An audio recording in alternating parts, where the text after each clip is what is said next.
Hola, ¿qué tal? Buenas tardes, bienvenidos al ciclo de entrevistas del canal de TV de Conclusión. Ya hemos comenzado el 2021 y bueno, van apareciendo noticias y como tales uno empieza a tratar de interpretar qué es lo que está pasando y dentro de todo lo que está pasando en materia de economía, de política, aspectos que están vinculados con lo social, pero fundamentalmente aquello que tiene que ver con algunas prioridades que establecen los gobernantes es lo que queremos ver hoy.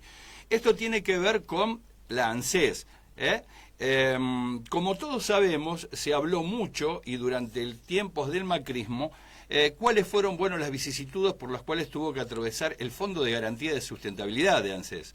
Tanto es así que nosotros nos preguntamos, realmente qué fue lo que quedó. Para ello ustedes estuvieron acompañándonos y estuvimos viendo algunos aspectos técnicos vinculados con cuál es la mirada de cómo está compuesto, cuáles son los recursos que recibe, cuáles son los impuestos que recaudan para que de alguna forma vayan nutriendo este Fondo de Garantía de Sustentabilidad, como también aquellos beneficios que de alguna manera presta el Fondo de Garantía de Sustentabilidad respecto de aquellos que quieren tomar, por ejemplo, un crédito. Visto esto y entendiendo de que cuando se está en un cambio de gobierno y que se va a proceder a darle supuestamente un sesgo completamente distinto al que le dio el macrismo, que lo vació en un 50% o 60%, nosotros queremos saber qué se está interpretando desde el lado político, porque lo demás es, de acuerdo a lo que se decida, se organizan los números. Dado esto, nos parecía importante tener una visión de un connotado dirigente del Partido Obrero, quien fue además ex legislador, quien fuera diputado nacional en el Parlamento, Héctor Vitrola. Así que con esta breve presentación le damos la bienvenida para pedirle su opinión. ¿Cómo le va, Néstor? ¿Cómo está usted? Buenas tardes a usted, un gusto de verlo y a toda la audiencia. Sí. Muy bien, dentro de este cuadro que nos toca vivir a los argentinos, sí, de pandemia, de crisis y de descarga de esa crisis sobre los trabajadores, entre ellos especialmente los jubilados. Claro. Exactamente. Bien. Néstor, ha habido una publicación en la página oficial de la ANSES que lo invito a que me escuche, son 2 segundos, donde dice de que la ANSES consiguió recuperar parte del patrimonio del Fondo de Garantía de Sustentabilidad que había sido de alguna forma menoscabado durante el macrismo en un 50%. Y se lo presenta como un hecho, positivo. Ahora, cuando usted hace una lectura de esto, ¿qué es lo que nos puede decir? ¿Qué opinión le merece esta publicación o comunicado oficial que nos ha dado el ANSES, no? No sé en qué lo fundamenta Fernanda Raberta, la kirchnerista muy directa de Cristina, que hoy está a cargo del ANSES. Realmente no se entiende cuáles son los fundamentos. Es cierto que el Fondo de Garantía y Sustentabilidad durante el macrismo perdió más de 20.000 millones de dólares. Y eso tuvo que ver esencialmente con las devaluaciones monetarias. Sí. Esto es así.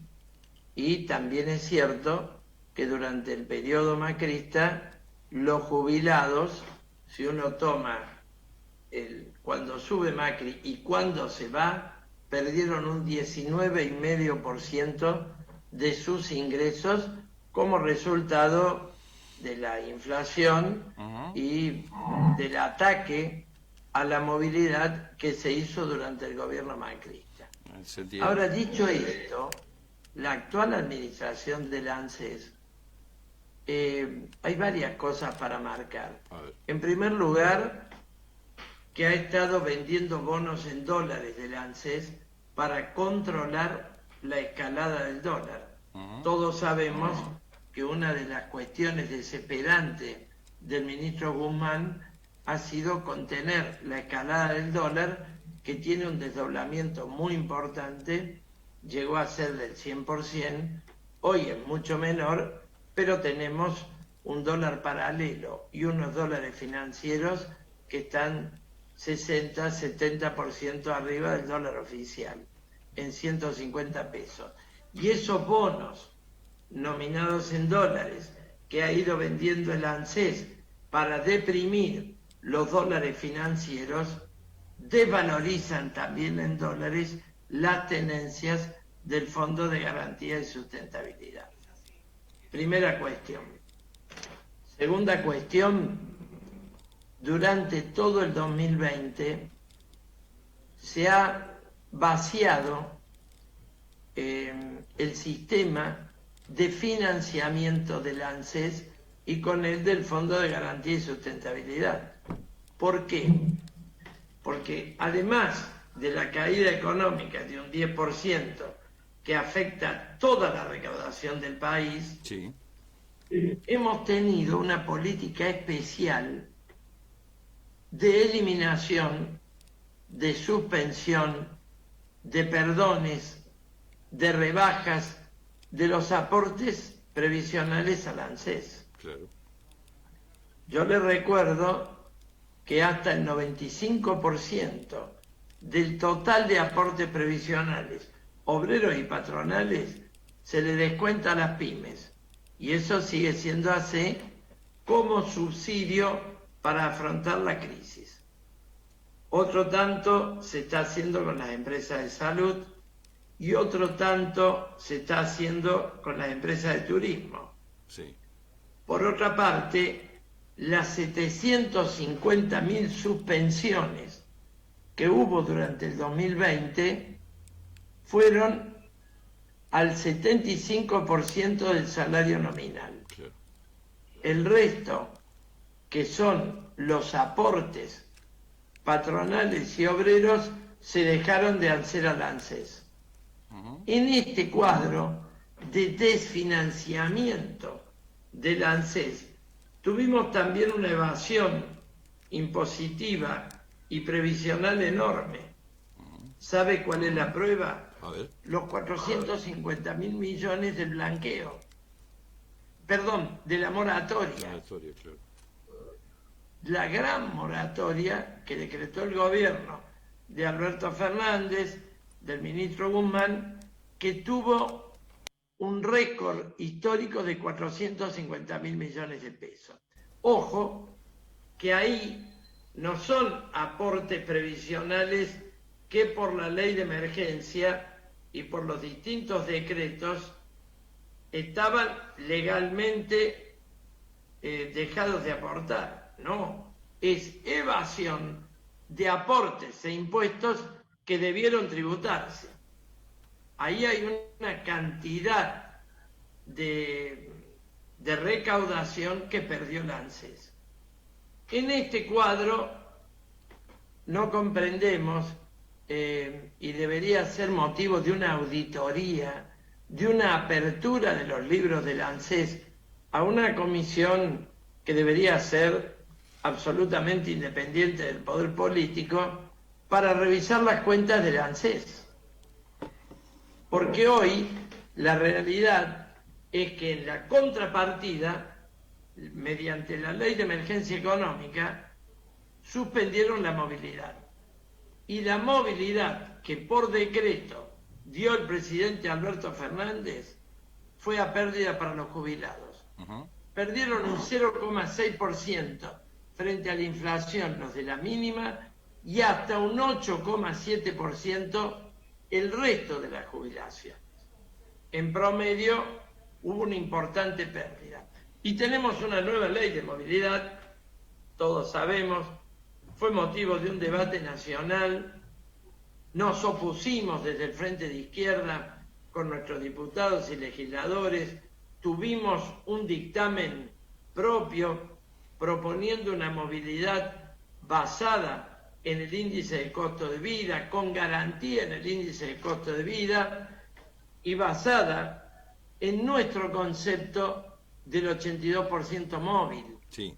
que debe ser que la jubilación, como es un salario diferido por el que se aportó toda la vida, sea al momento de jubilarse el 82% y después tenga un carácter móvil. Bien. Y aplicar el mejor índice, sea de inflación o sea de salarios, para mantener el poder adquisitivo de la jubilación. Bien, Bueno, ha sí. ocurrido todo lo contrario y le doy la primicia a toda la gente que nos está escuchando, quizás ya lo hayan visto en alguna información, los cálculos de los previsionalistas para el próximo aumento en el mes de marzo, de acuerdo a la nueva fórmula, arrojan 8%. Claro. Yo hago una pregunta a todos los que nos están viendo y escuchando. ¿Cuánto piensan que va a ser la inflación del trimestre enero, febrero, marzo? Sí. Con toda seguridad superior al 8%.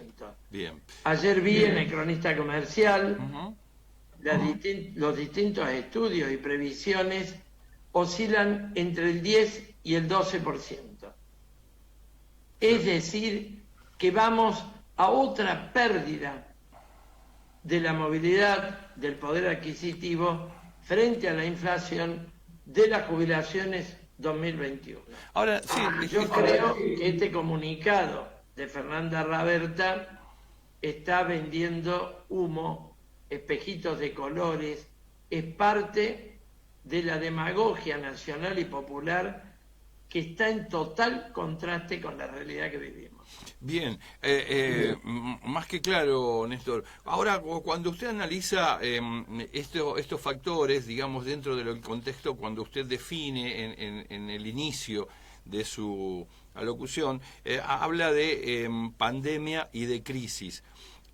Cuando usted mira el accionar del gobierno durante el 2020, como en aquel contexto mucho de la dirigencia política hablaba, hasta incluso algunos opositores, de que realmente la situación era preocupante, acuciante. Hoy se dice de que 20 millones de trabajadores, bueno, por ejemplo, en el Reino Unido han perdido sus trabajos. Cuando usted ve de cómo se disponen las medidas de parte del gobierno nacional, específicamente el Ejecutivo Nacional, en el marco de la crisis, ¿usted cree que existe esto que también argumenta el gobierno de que la crisis hace tomar por allí algunas medidas que son un tanto ingratas o incomprendidas por otros, como suelen decir, o que no se ubican en el lugar y la responsabilidad de lo que significa el gobierno de un país?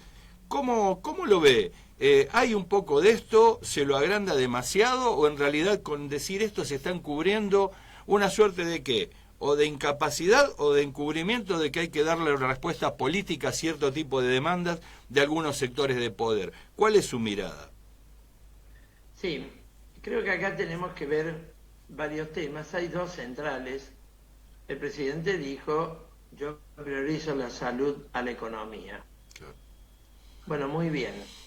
En materia de salud, con el diario del lunes, ¿está bien? Sí, sí, claro. Es la realidad. Hoy tenemos que hacer el balance de un año de gobierno y ya casi de un año de pandemia, 11 meses de pandemia. La realidad es que nuestro país está número 13 en víctimas fatales en el mundo. De manera que eso no puede ser considerado un éxito. Hubo una inversión en camas críticas, pero no se invirtió en testeos masivos para seguir la ruta del virus mediante una política de aislamiento sistemático, que son las únicas herramientas que estaban disponibles.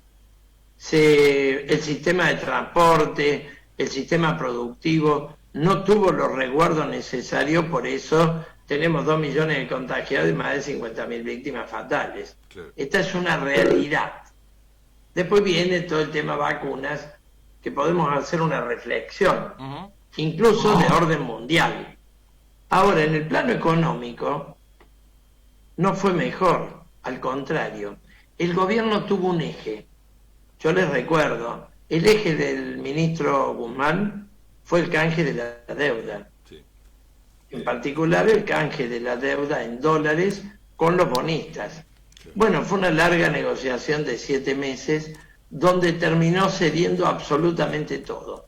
Lo mismo que ahora han hecho con YPF, que es otro default de gran importancia, tan importante como una provincia, en el sentido de que YPF es la primera compañía del país y es la que marca el rumbo en materia energética, sí. Petrolera, gasífera y por lo tanto energética. también le han cedido todo a los bonistas y así son los tarifazos en la nafta que estamos sufriendo. El canje de la deuda, sin embargo, no resolvió el problema del país. Argentina no ha vuelto al mercado de capitales. Seguimos con riesgo país 1.500 puntos, lo que significa una tasa mediante la cual no podemos tomar crédito. Estamos igual que antes, como decían nuestros abuelos, como cuando vinimos de España, después de haberle cedido todo a los bonistas en el canje de la deuda. Claro. Esto es terrible, porque ahora, ¿qué viene? La negociación con el FMI. El gobierno nacional y popular está siguiendo los pasos históricos de los gobiernos capitalistas en la Argentina de actuar como semicolonias de las potencias mundiales y del capital financiero. Trágica historia argentina de los diferentes gobiernos. Este frente de todo que nos gobierna tienen un fuerte lenguaje nacional y popular y viven haciendo referencia a la cierta herencia de la quiebra macrista. Pero a un año vista, toda la política ahora se orienta a un pacto con el Fondo Monetario Internacional. Y ya vivimos el ajuste que se discute en la mesa. Por eso ahora tenemos esta movilidad, por eso se ha cortado la IFE, y acá quiero desmitificar algo. Se dice que el gran déficit fiscal, la emisión monetaria, que genera inflación, son consecuencias de las ayudas sociales en pandemia.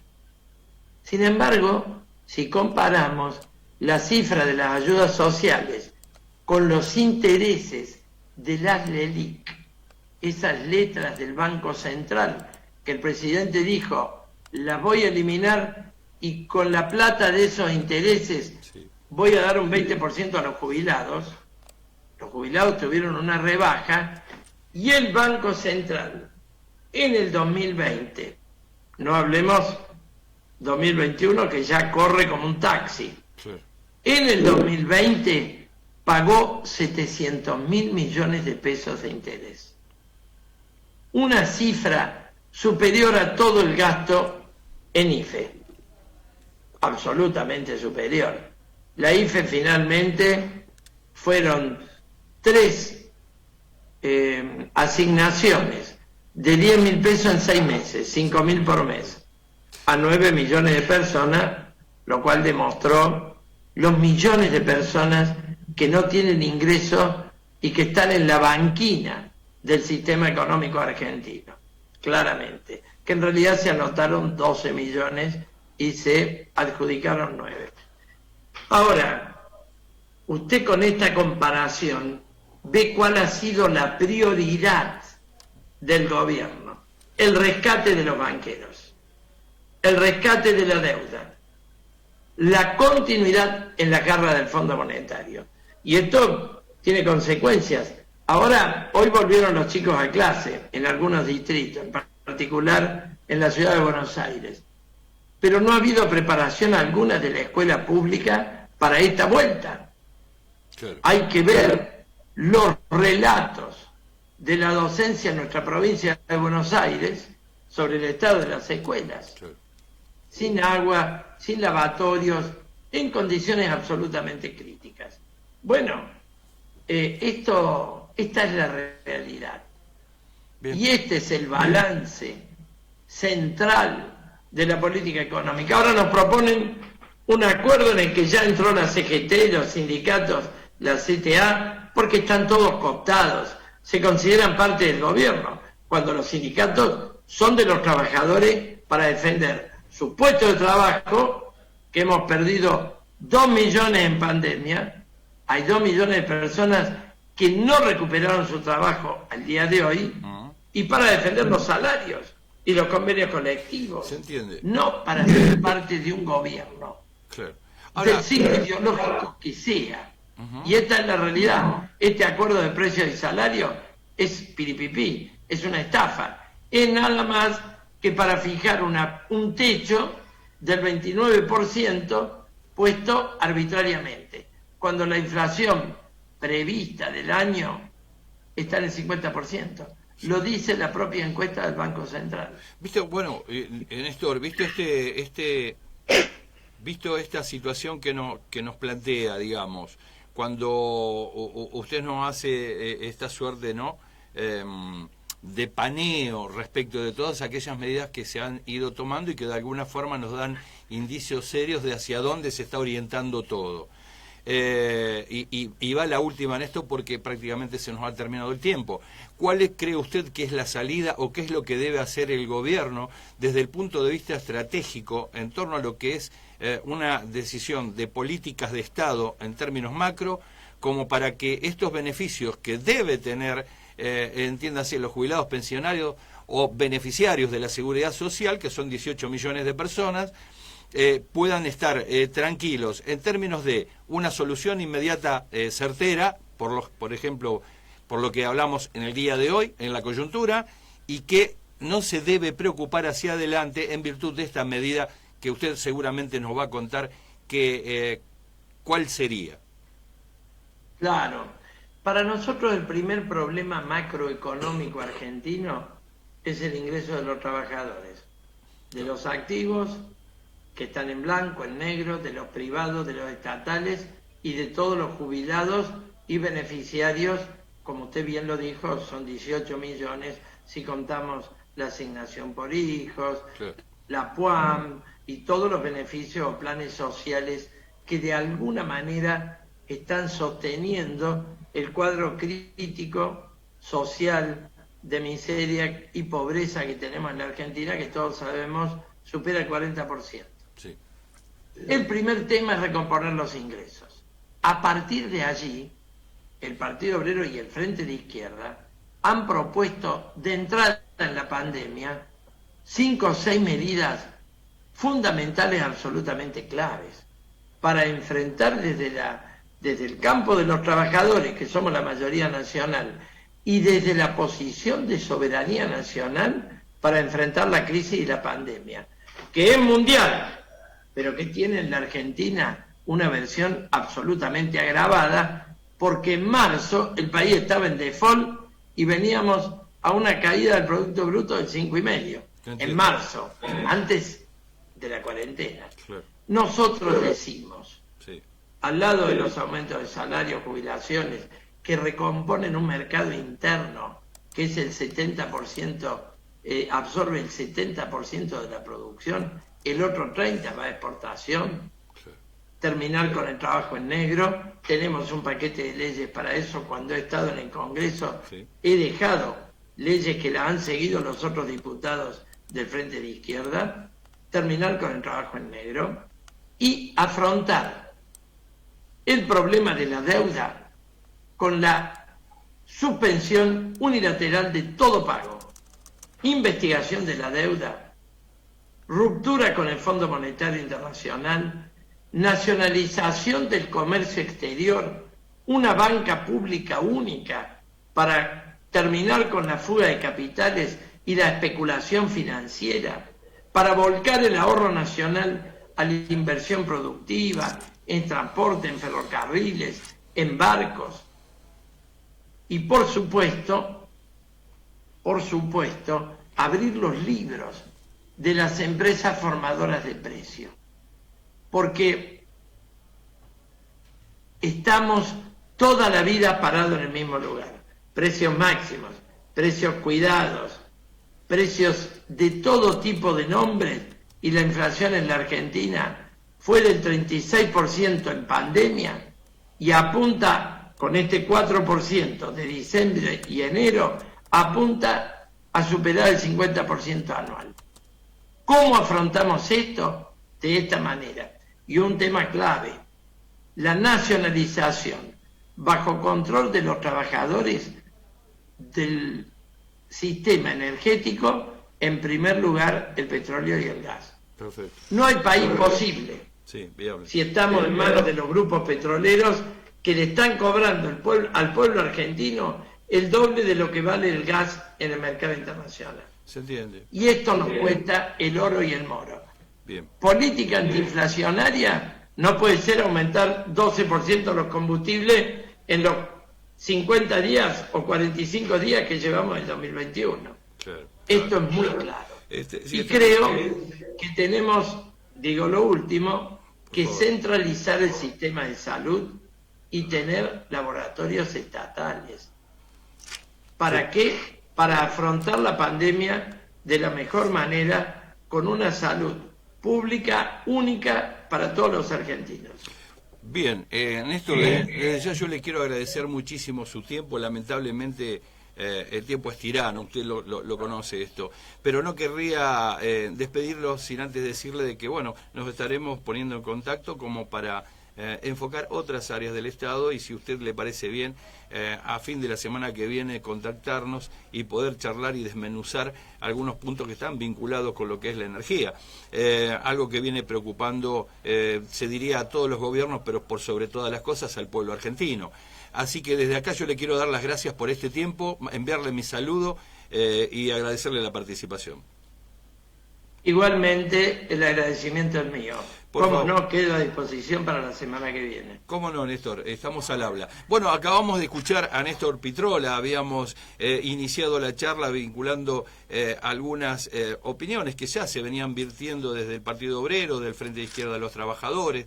Había legisladores que habían anticipado de alguna manera algunos puntos en los cuales la crítica era de alguna forma el eje sobre aquello que había pergeñado el gobierno como medidas de salida al contexto de crisis que se había generado post-macrismo y post-pandemia. Pitrola habló de las propuestas que tienen como para poder de alguna forma, no digo naturalizar, pero sí tratar de entrever qué es lo que está pasando y qué es lo que se está tejiendo en los sectores de poder, como para entender de que hay cosas que se nos están vedando al entendimiento o al conocimiento para, no sé si no poder encontrar la salida. Lo que sí es cierto que esto no está, las cosas no se explican, nadie muestra nada y por lo tanto el desconcierto, espero que de alguna forma no lo alcance a usted y lo lleve a algún estado de desesperación. Con esto no quiero llevarlo a ningún lado, solamente nos gustaría que el gobierno nos explique algunas cosas que no están demasiado claras. Bueno, hemos llegado al fin, se ha terminado el ciclo de entrevistas y por lo tanto le decimos que en este capítulo tanto Hernán Cabrera como Aldo Batizaco nos vemos en el próximo. Chau.